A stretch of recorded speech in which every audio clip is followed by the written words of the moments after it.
This episode of The Reality Check is brought to you by HelloFresh. Forget takeout. HelloFresh delivers all the ingredients for delicious, healthy meals anyone can prepare at home in less than 30 minutes. And HelloFresh is giving our Canadian checkers 50% off their first order. Go to hellofresh.ca and use promo code REALITY50 to get 50% off your first order. That's hellofresh.ca, promo code REALITY50. This is your reality check.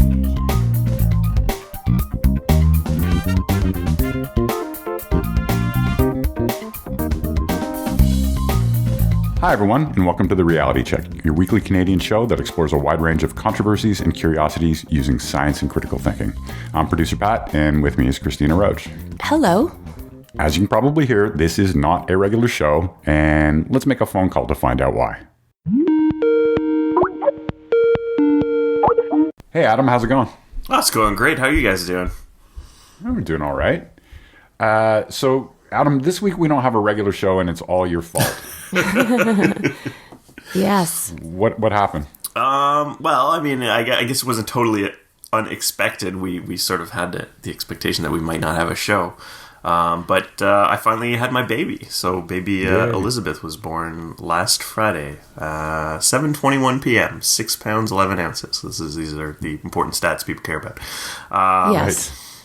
So yeah, baby and mom are doing great. Dad's a bit tired, but doing all right. It's been a whirlwind. It's like, it's a flurry of hormones and emotions and all that. But you can't really be totally prepared for something like this. You kind of know what to expect, but expecting it and living it are very different things, and it's going really well. Yeah. Well, speaking of not knowing what to expect, Adam, you sent me a note because I had done a segment quite a while ago about breastfeeding and whether some breastfeeding advocates take things too far. And you were reminded of that segment, and you wrote me and told me that unfortunately it doesn't seem like a lot of things have changed. Yeah, so we gave birth at the Montfort Hospital in Ottawa, and nothing against this hospital. They did a great job. The nurses were really nice. The facilities were good. We had a private room for a while, which was really nice. When it came to breastfeeding, now we didn't give the option of we're not going to. It went well for us, and it had gone well for mom in previous with previous babies. But basically, like, there was a huge amount of literature, support for breastfeeding. Like, here's all these charitable organizations you can talk to for breastfeeding. And I was like, I feel like there are more people in Ottawa that want to help people breastfeed than like feed the homeless. Like, this is this huge thing. So I didn't really get a sense of the shame, because we didn't say like, well, we're not going to do it, and see what that reaction was going to be. But I definitely can see how there's this like huge sort of cultural, societal pressure, both from like the medical community and from obviously just people and nonprofit groups and things like that to breastfeed. There are advantages, but it's strong. Yeah. Not only that, but the message is that all women can and should. Yeah, so I saw that quote. It was like, every mother, I can't remember exactly what it was, something along the lines of, every mother can produce enough milk for her babies. Like, straight up statement. Well, this sounds like the statement by a person who didn't have any trouble, And I know that's not the truth for everybody. And beyond that, the lifestyle maybe doesn't work for everybody. Like, we're in a good place. We make a good amount of money. We can afford to have mom take a bit of time off to do that. And we're probably going to transition to formula later. But like, not everyone can afford to take time off their work, or maybe that's not the big priority for them. And it's not to say that they're a bad parent. This is what they want for their child, right? Right. Yeah. Tricky business there. I don't know. So I thought that was a bit jarring, and it reminded me of that segment, and it kind of all came back. Because when I originally heard it, I hadn't lived through any of that, so I hadn't seen that. So I'm like, really? Are people that militant about it? I'm like, yeah, I think so. Well, so in your honor, we're going to do a mashup this week of that segment and another segment that Darren did on whether or not people with children are less happy than people without children? Well, for now, I'm full of hormones, so I'll say I've been very happy. But, well, talk to me in 20 years. We'll see. Right. Well, so a big, huge congratulations, Adam. We're really happy for you. Yes, congrats. Thanks. And pass along our congratulations to Vero. Okay, go have a nap. Yeah, for sure. All right, so we'll talk to you next week with a regular show. Peace out, Keyboys.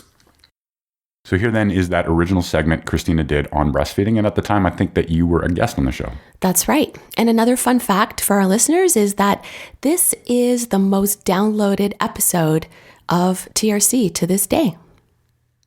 Whenever I'm invited on the podcast, I like to bring a female perspective.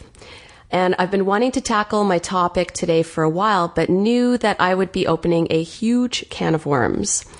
The topic's also very personal as it addresses something that I went through some 18 years ago, but I'll share my story with you guys a little later. First, I want to play you a little soundbite to set up my segment. Boobs. Boobies. The girls. Fun bags. Boulders. Honkers. Knockers. High beams. Bazongas. Tatas. Hooters. Cans. Melon. Jugs. Rack. Breasts. Did you know that by breastfeeding, your knockers could save the U.S. $13 billion per year in healthcare costs? Whip them out. Breastfeeding. So what you just heard was a PSA that aired in August 2010 during National Breastfeeding Month, featuring regular women and celebs touting the benefits of breastfeeding and the risks of not breastfeeding. There is a longer PSA where the moms actually address some challenges when first breastfeeding, but how, as one says, after 2 to 3 days, it gets easier. One mom says, sure, it's hard, but going to the gym is hard. Mm-hmm. Another says, it's just too easy. I feel like a lot of people don't go to the gym because it's too hard, so I don't know if that's the best example to give. Yeah, it was a pretty poor example. So some of you may wonder, don't women who have babies generally try or want to breastfeed their infants? Why would we need PSAs for new mothers promoting breastfeeding in North America when it has been long lauded to benefit babies and cited in several studies to be superior to formula feeding? Well, the World Health Organization and UNICEF jointly developed the Global Strategy for Infant and Young Child Feeding, which aims to revitalize efforts to promote, protect, and support appropriate infant and young child feeding. An important mandate of the strategy is that all mothers should have access to skilled support to initiate and sustain exclusive breastfeeding for 6 months. On a 2011 episode of the awesome CBC podcast, White Coat, Black Art, I know you guys have talked about it before on the podcast, titled A Mother's Milk Show, Dr. Brian Goldman states that according to a 2009 survey at 6 months of age, fewer than 20% of infants in Canada received breast milk exclusively, far below the World Health Organization target. According to Health Canada's site, breastfeeding is the normal and unequaled method of feeding infants. Health Canada promotes breastfeeding exclusively for the first 6 months and sustained for up to 2 years or longer with appropriate complementary feeding for the nutrition, immunologic protection, growth, and development of infants and toddlers. So as a result of many of these factors, there's been more effort placed on promoting breastfeeding with initiation of breastfeeding campaigns funded by the U.S. Department of Health and Human Services, and even Canadian public health departments are also on a mission to up the percentage, according to Dr. Goldman. However, researchers from the University of California and Cincinnati Children's Hospital Medical Center found 92% of first-time moms reported at least one breastfeeding concern 3 days after birth. That statistic even surprised me. What's a breastfeeding concern? The top concerns included infant feeding, such as the baby not latching on properly, breastfeeding pain, and milk quantity. The Center for Disease and Control Prevention, aka CDC, also cites other conditions where mothers should avoid breastfeeding, including moms who have untreated active tuberculosis, are undergoing radiation therapies, are taking prescribed cancer chemotherapy agents, or are dependent on an illicit drug. For our listeners who have never had children, you may not be aware of how hugely controversial and polarizing the topic of breastfeeding versus bottle feeding has become in recent years, with a growing movement of people referred to as Lactivists, leaving many new mothers feeling not only frustrated, but ostracized for not breastfeeding their children, despite any challenges they face. There are countless stories from new mothers who have had huge challenges attempting to breastfeed and felt vilified by those quick to judge them. But let's talk about the science for a moment. All of the organizations I mentioned above cite several scientific studies regarding the benefits of breastfeeding. The research shows that breastfeeding benefits the health of mothers, and mothers are continuously taught that the lack of breastfeeding increases the risk to the infant of ear infections, childhood diabetes, obesity, gastrointestinal and diarrheal infections, childhood cancers, SIDS, respiratory infections, and allergies. However, in more recent years, there are studies that show the reported benefits of breastfeeding have been overblown. The Skeptical OB is a blog authored by Dr. Amy Tutor, an obstetrician gynecologist who at 20 years old already had a biochemical sciences cum laude from Harvard and went on to receive a medical degree at Boston U School of Medicine. She's also a former clinical instructor at Harvard Medical School, and it may be noteworthy in the context of this segment to mention that she left her medical practice to raise 4 children. Dr. Tutor has tackled breastfeeding-related topics in the past, but earlier this year she published an article titled, Hold the Guilt. New study finds benefits of breastfeeding dramatically overstated. She mentions that she and others have been pointing out for years that although the benefits of breastfeeding are real, they are small and restricted to relatively unimportant risks like colds or episodes of diarrheal illness. As she says, to hear lactivists tell it, however, breast milk has superpowers, and women who do not breastfeed are bad mothers. The focus of her article is a new study titled, Is Breast Truly Best? Estimating the effects of breastfeeding on long-term child health and well-being in the United States using sibling comparisons by Colin and Ramey. Tuter says the study confirms that the scientific evidence has shown all along that the benefits of breastfeeding are trivial. There's a link to it in the show notes, but let me just break down the more salient points. Breastfeeding rates in the U.S. are socially patterned. Previous research has documented startling racial and socioeconomic disparities in infant feeding practices. However, much of the empirical evidence regarding the effect of breastfeeding on long-term child health and well-being does not adequately address the high degree of selection into breastfeeding. To address this important shortcoming, we employ sibling comparisons in conjunction with 25 years of panel data from the National Longitudinal Survey of Youth to approximate a natural experiment and more accurately estimate what a particular child's outcome would be if he or she had been differently fed during infancy. So it's a long study, but here's the highlights so that you guys get what this study is about.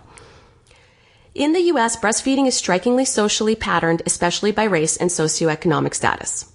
The effect of breastfeeding on 10 of the 11 outcomes is substantially attenuated when comparing siblings. And the results suggest that typical estimates of the impact of breastfeeding on a child's well-being may be overstated. So basically, it sounds like you're saying that before, when people found this big difference between if you breastfeed and not, it was more to the types of environments where people were not breastfeeding would generally lead to worse outcomes? That's what this OB guy is saying, I think. Huh? Yeah. So they controlled for that, and then they found there wasn't really as much of a difference. Well, Dr. Tutor cites that in many ways, this is the study that we've been waiting for, Elon. She goes on to say, we have always known that breastfeeding varies among ethnic, cultural, and economic groups, and indeed previous studies that corrected for these factors show that breastfeeding has only small advantages. And as she summarizes in her article, once again, it appears that breastfeeding improves a variety of health and educational outcomes, but when holding ethnic, cultural, and socioeconomic factors constant by looking only within families, the improvements not only vanish, but in some cases, the breastfed children do poorly compared to their bottle-fed siblings. In another article titled The Breastfeeding Myth, where journalist Marjorie Ingall breaks down why formula feeding is not as evil as purported by some, Ingall says it is true that breastfed babies are healthier in many ways than formula-fed ones. But does that in and of itself prove a causal relationship between health and breast milk? Women who breastfeed tend to be wealthier and better educated than women who don't. So it's hard to tease apart how much of the benefit to their children comes from breastfeeding and how much comes from other factors correlated with money and education. So, for instance, women who breastfeed are less likely to smoke. Okay, well, there's a huge thing right there, a huge factor. Yeah. One noteworthy excerpt is when the author asks Andrew Liu, MD, assistant professor in pediatric allergy and clinical immunology at the National Jewish Medical and Research Center in Denver, about the pressure to breastfeed. He says, I think we all look for a magic bullet, the one thing we can do to ensure that our kids come out perfect in an uncertain world. Liu continues to say, there have been excellent studies around the world following young children for a long time, and they still come back with conflicting data. Ingal goes on to dig into several studies that challenge overstated claims of the benefits of breast milk, such as higher IQs in breastfed babies, cancer prevention, and one of the more pervasive claims that you hear when you're pregnant, that breastfeeding expedites postpartum weight loss. I wish I had time to get into more detail on each, but the link is posted in the show notes and is well worth the read. So as you can see, it is complicated and certainly controversial with socioeconomic factors, selection, and publication biases coming into play. It would take a series of segments on TRC to delve deep in all of the varying studies, which is actually not my intention here. If there is a truly more definitive conclusion to be reached, it will be by someone way more qualified than me. However, I will say this. Most evidence seems to point to some benefits to breast milk, but there is also a growing debate on exactly what and how significant those benefits are. With that context, I'd like to talk about the real crux of my segment, which is to address the lengths to which breastfeeding advocates go and my own personal experience. Okay, in order for you to have a better understanding of where the breastfeeding versus bottle feeding debate originates, let me give you a bit of background history. In an article in The Atlantic titled The Case Against Breastfeeding, journalist Hannah Rosen presents a comprehensive look at breastfeeding. Here's what she says about the origins of formula. Formula grew out of a late 19th century effort to combat atrocious rates of infant mortality by turning infant feeding into a controlled science. Pediatrics was then a newly minted profession, and for the next century, the men who dominated it would constantly try to get mothers to welcome enlightenment from the laboratory. She continues, in the U.S., the rebellion against formula began in the late 50s, when a group of moms from the Chicago suburbs got together to form a breastfeeding support group they called La Leche League. They were Catholic mothers influenced by the Christian family movement, who spoke of breastfeeding as God's plan for mothers and babies. Their role model was the biblical Eve. Her baby came, the milk came, she nursed her baby, they wrote in their first pamphlet edition of The Womanly Art of Breastfeeding, published in 1958. So, La Leche, for the uninitiated, is Spanish for the milk, and it is well documented, including on their own website, that the 7 founding mothers named their group after a shrine to a nursing Spanish Madonna, in part because the word breastfeeding was actually not really an acceptable term at that time. So you guys may or may not have heard of them, but La Leche League International, or LLLI for short, is one of the biggest and most recognized proponents of breastfeeding. According to the wiki entry, La Leche is an international non-profit organization that distributes information on and promotes breastfeeding and has a presence in approximately 68 countries. The history of the Canadian La Leche League is linked in the show notes, but here's an excerpt from their history page to put their mandate in context today. In searching for a name for our new organization, we founders were struck by the importance placed on breastfeeding by early Spanish settlers in America. In 1598, they dedicated a shrine to Nuestra Señora de la Leche y Buena Parto, Our Lady of Happy Delivery and Plentiful Milk. The words happy delivery and plentiful milk spoke profoundly of yearnings that are common to many mothers. Like women of old, we rejoiced in breastfeeding our babies and wanted to share our newfound knowledge with others. Even though our name came from a religious shrine, we unanimously chose to be a non-sectarian organization from the start. Okay, so now I should make it very clear that it is not my intention to slag any organization that is supporting new mothers in their efforts to breastfeed their infants. I personally believe that for the most part, organizations like La Leche have the best of intentions and really do want to truly help new mothers cope with any difficulties they encounter. The problem is when these organizations go too far and resort to essentially fear-mongering.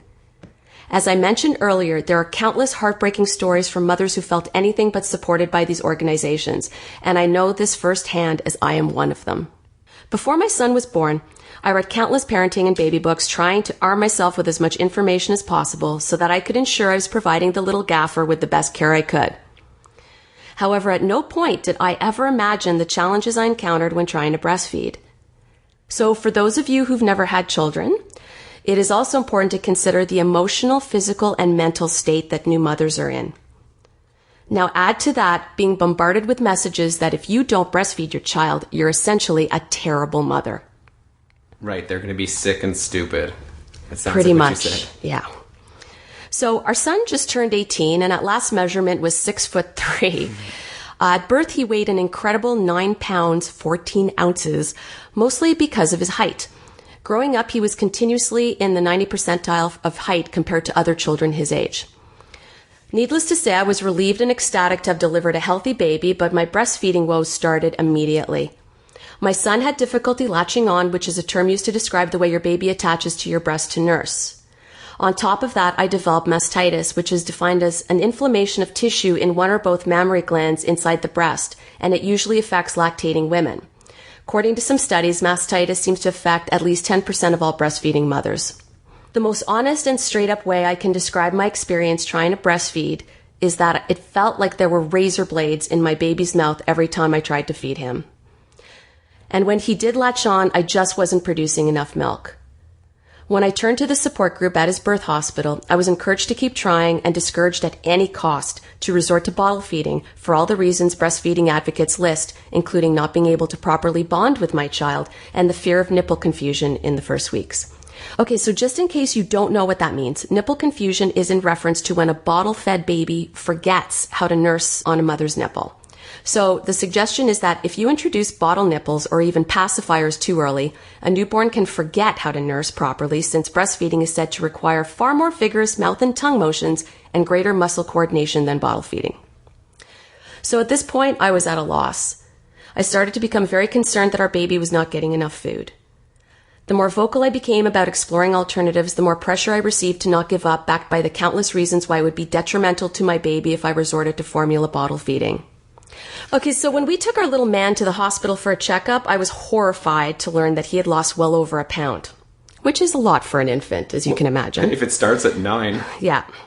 I should note, though, it is normal for babies to lose 5 to 10% of their birth weight in the first few days, but his weight loss was of concern to my doctor.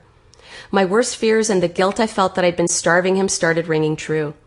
At that point, I tried to express milk using a breast pump to no avail, then tried to supplement formula through a feeding tube without success.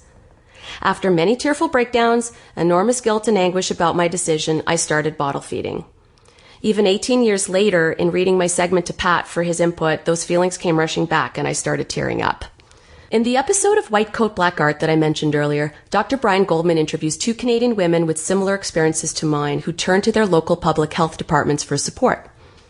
Unfortunately, both women on the show, one a new mother and the other a seasoned mom experiencing challenges for the first time, did not feel supported by their local health departments. As Dr. Goldman says during the show, we're singling out public health in most communities, as it's these government-funded agencies that play a preeminent role in counseling mothers of infants, and that means promoting breastfeeding. Still, promoting breastfeeding to new mothers is one thing, pressuring them is another. Okay, so I know it may be difficult for many of our listeners to comprehend the criticism new mothers face from breastfeeding activists.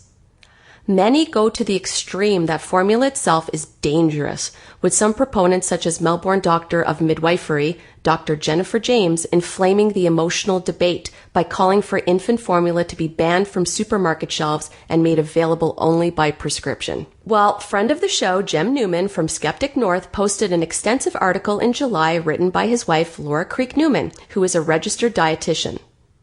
In the article, she critically examines and debunks health claims about infant formula made by Megan Telpner, aka Nutritionista, in an article titled, What's Lurking in That Baby Formula? Newman's article is aptly titled, There's Nothing Sinister Lurking in That Baby Formula.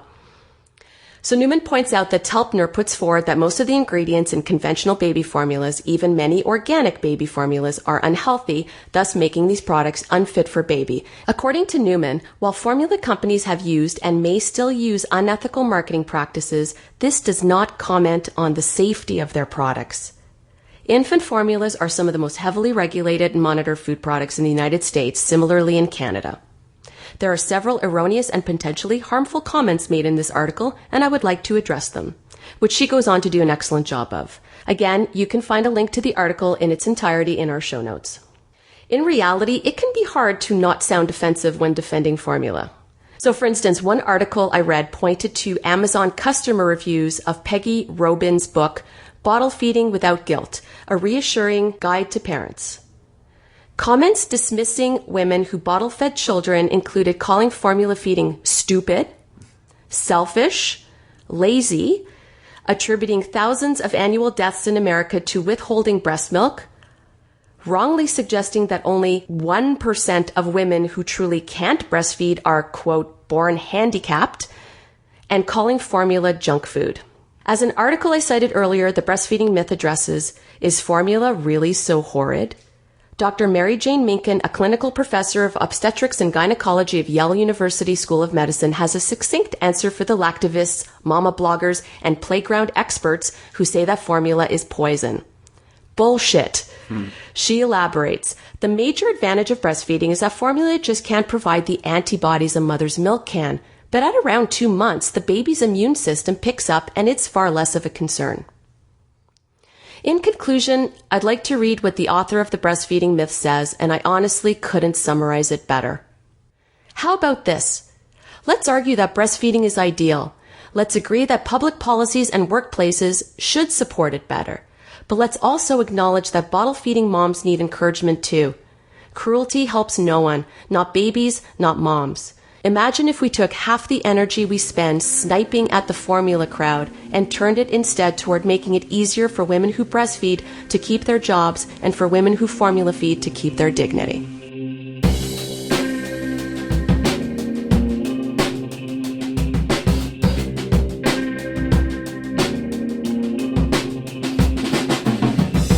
Next up, in keeping with the theme, is Darren, the only host on the Reality Check who actually doesn't have kids, bringing us a segment about whether parents are more or less happy than people without children.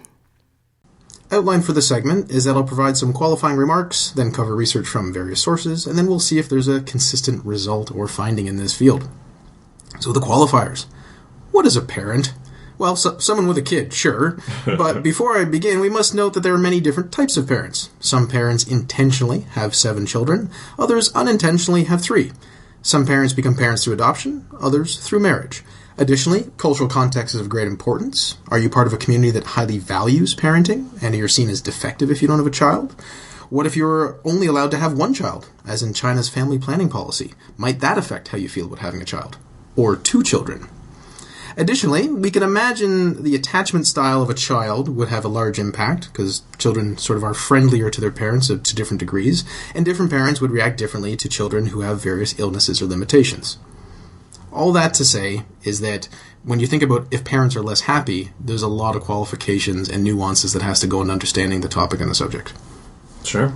The information I'm presenting here is predominantly American-British, so keep that in mind when thinking about if these results generalize to other societies. And further, in scare quotes, Western societies are a small percentage of the global population. So again, think about that if you're trying to generalize. Yeah, I think this is a really interesting segment, especially because whenever you talk to a parent and you ask them, how do you like being a parent? They're like, oh, it's amazing, it's the best, it's the greatest thing that's ever happened.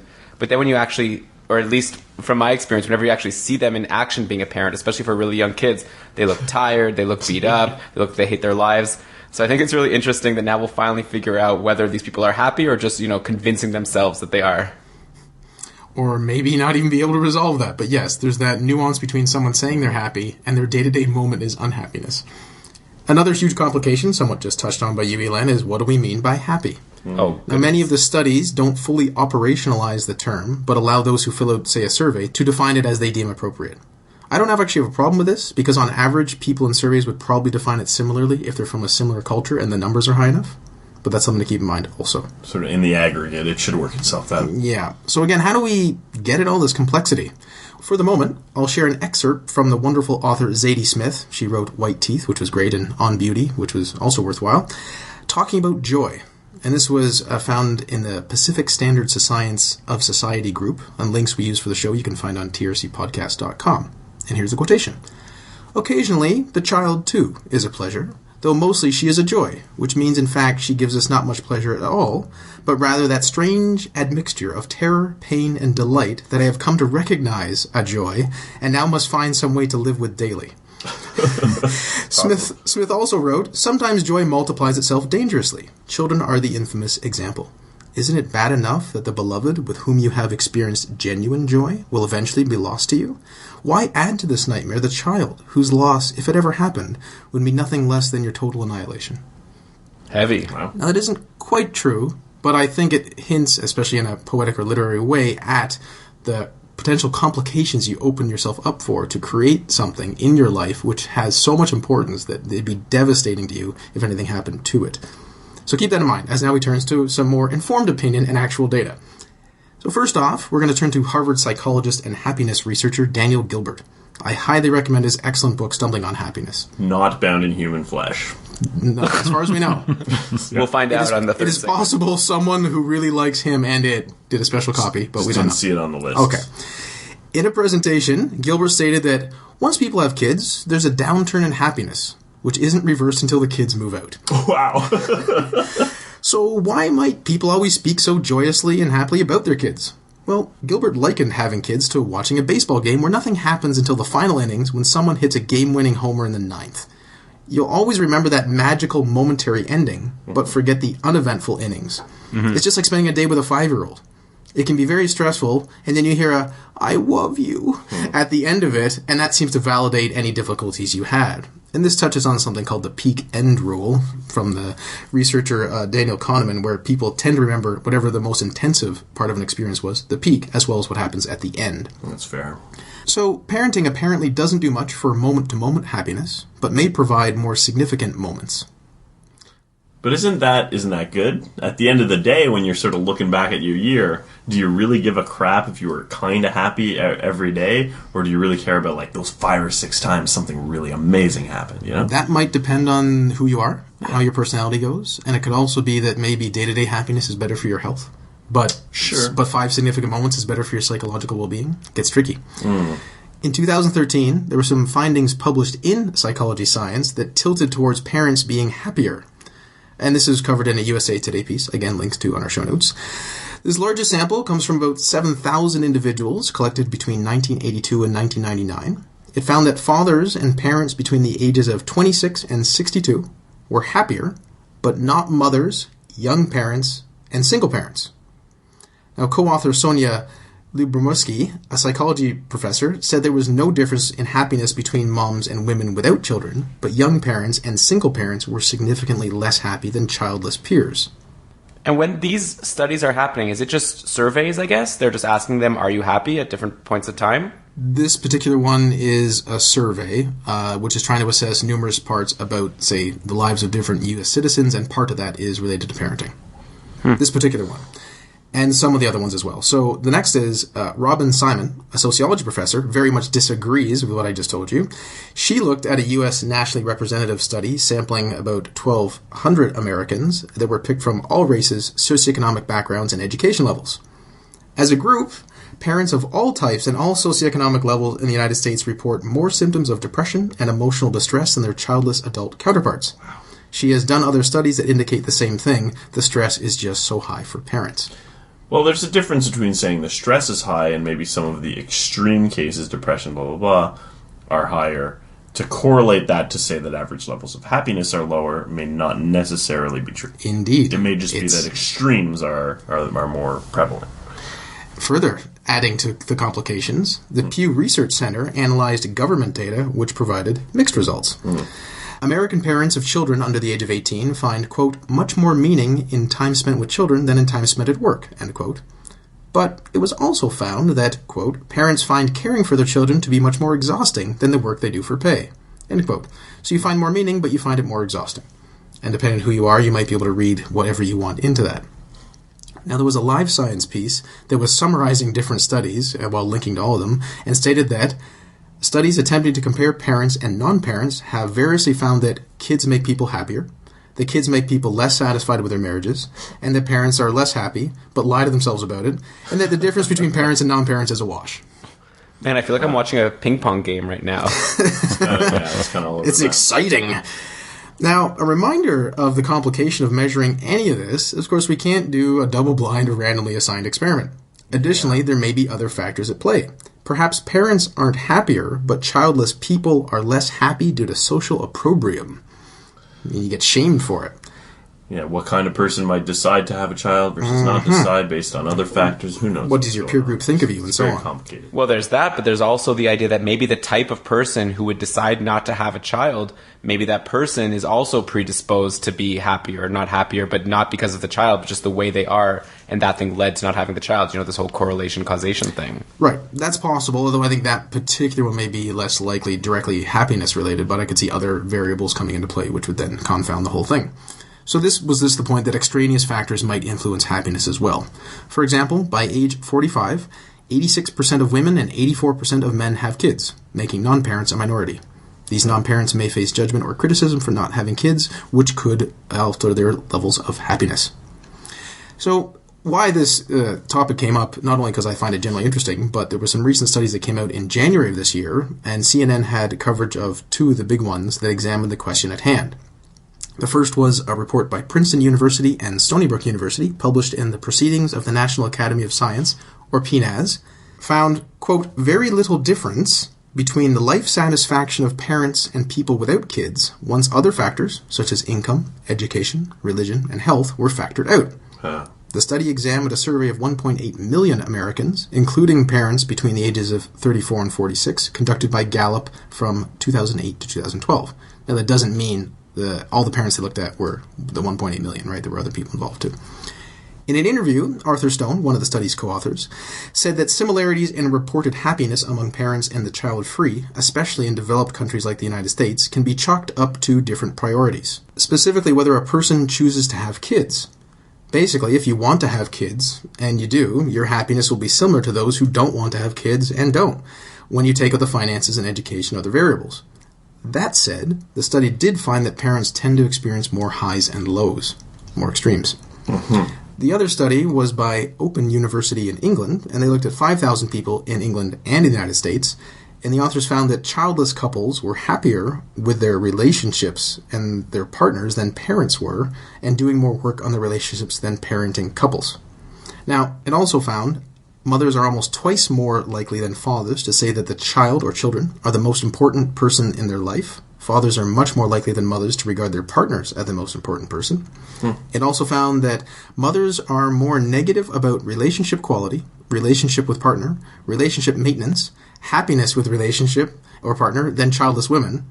However, mothers are significantly happier with life than any other group. Wow. In a study published in the journal Social, Psychological, and Personality Science, it said the key to happiness might be a child-centric parenting style. Quote, parents are motivated to maximize their child's well-being even at a cost to their own and are willing to prioritize the allocation of their emotional, temporal, financial, and attentional resources to their children rather than themselves. So, if you subsume your happiness for your child's, you just might be happier than not having children. So I've given you a big overview. If you take all that in, we can ask again and say, are parents less happy? The answer appears to be a clear yes and no. Oh. But do parents contribute to global happiness by having children? If it's not a major gain or decrease in happiness, but you create happiness for the child, global happiness increases.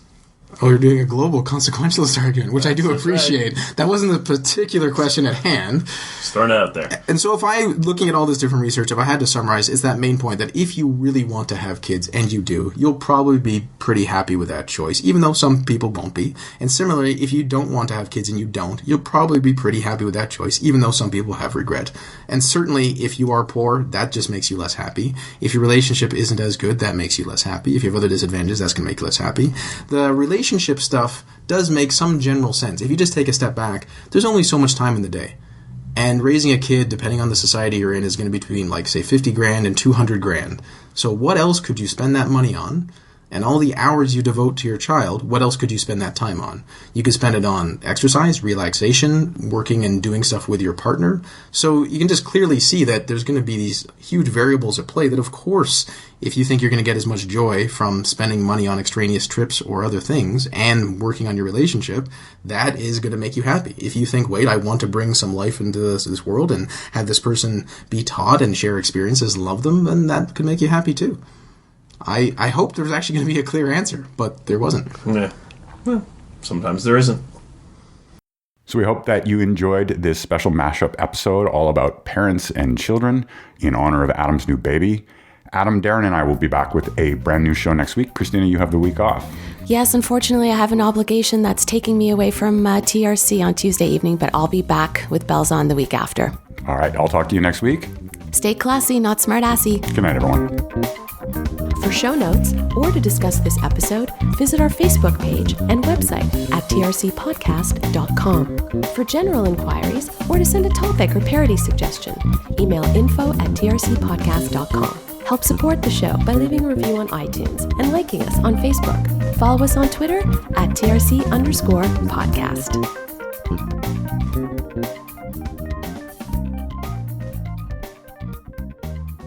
Why exactly do you like looking at those cute cat pictures online? How can religion play out in pet choice? And where does the term cat lady come from? Find out on Pet Sounds, a podcast about you and your pet, hosted by me, Sarah Hoyles, right here on the Antica Network.